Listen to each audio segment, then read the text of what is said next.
My name's Emmanuel Mugaobi Akagaba, and I'm a fourth-year medical student here at the University of Gitwe.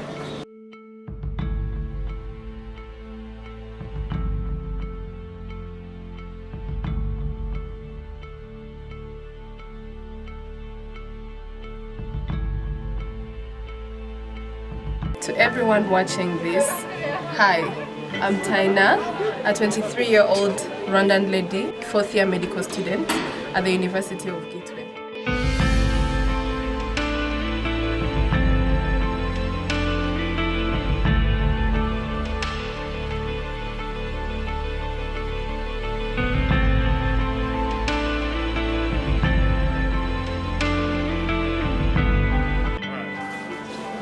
My name is Mugisha Bienfait. I was born 4th April 94 in Eastern Province of DRC.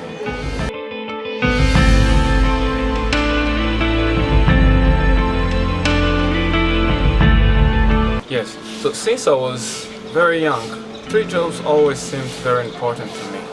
See, becoming a teacher, a pastor, or a doctor, because of their impact to our community. So when I was 15, I watched a family member close to the family suffering from a chronic disease. At that moment, I knew that I needed to be a doctor. I've always wanted to become a doctor for as long as I can remember. And I believe that my father being a doctor always inspired this feeling. And to me, I always wanted to save lives and add value to people's lives. And there was no better way to do that than taking medicine as a course.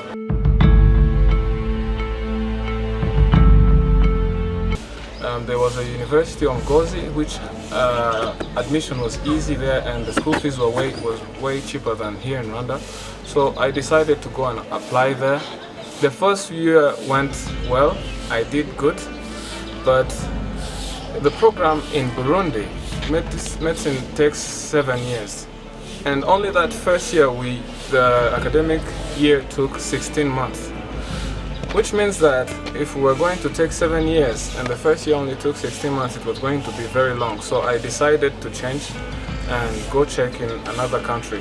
So I went in DRC, in Goma, but there the situation was not good. There was a lot of insecurity.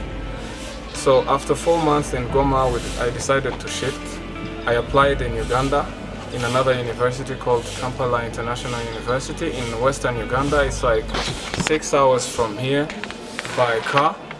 So in that university I did 3 semesters, but after those semesters, taking exams and continuing was becoming very expensive, and I was worried that I may not be able to finish the medical program. And it became tough, so I had to stop and decided to go back to Rwanda. Yeah, so after that, I was discouraged and I did not want to continue looking for a school anymore. I went back to Kigali and looked for a job. I wanted to start making money like all of my friends were doing, because it had already been 4 years, and looked for a night program where I can do an easy bachelor and continue with trying to look for a career.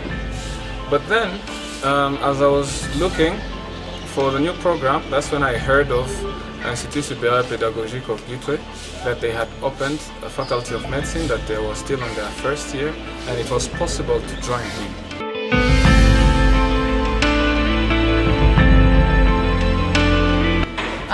However, my father's death put some financial stress on my family. I was left with my mother that had to take care of me, myself and my siblings, and it was only reasonable that I rule out medicine since it's a very expensive faculty. It took me some time to think about it, and in my high school I decided to always go an extra mile, read for many hours, don't sleep in class, attend every day. I knew I had to get good grades so that I can be admitted in a medical school. When I completed my high school, the only university that had a medical school was the University of Rwanda, but I was lucky enough that during that same year, another university opened, and that was the University of Gitwe. I counted the hours, minutes, and seconds till I got that admission letter. I still believe that it was one of my happiest days.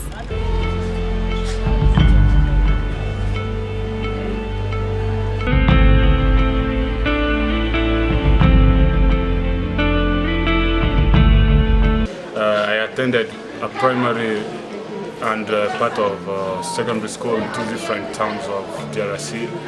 When my family moved to Rwanda, I completed secondary school there. So I grew up in a period of conflict and war. I've seen many people with debilitating illness and not receiving necessary care. So after finishing my secondary school, I wanted to study medicine, but I could not find any medical school in Rwanda. I went back to DRC, in Burundi, in Uganda, searching everywhere, but there were so many barriers. There was insecurity associated with political demonstrations, expensive fees, lifestyle with integrity problems, regulation for foreigners, as well as geopolitical instability, as you know. So after being deceived by all the situations, I was squared to the idea of losing a great part of my dream. My family expected so much from me, but the channel of medical school seemed closed. I saw University of Gitwe medical school came as a solution in a period of hard decision making.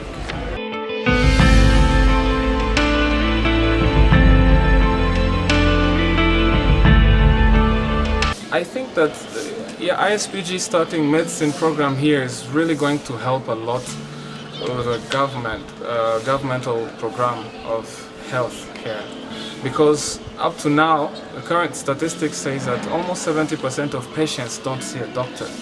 They are treated by nurses and community health workers.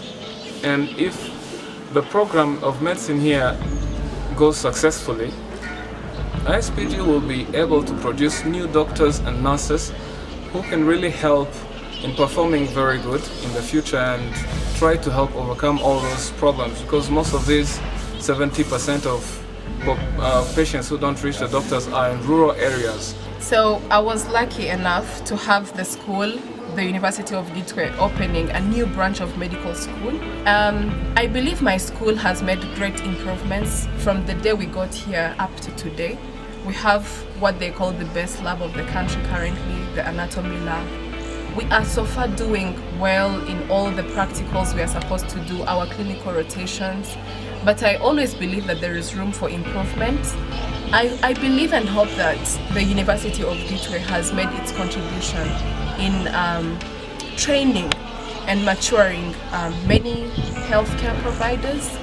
And this is something that Rwanda, East Africa, Africa, and even the world at large still needs.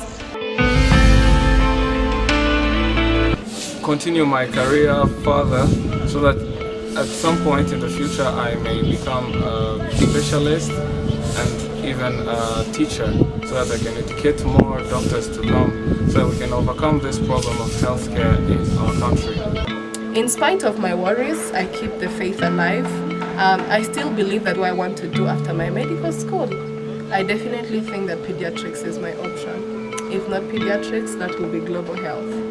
And yeah, I will be glad to serve my country, East Africa, Africa, and the world at large.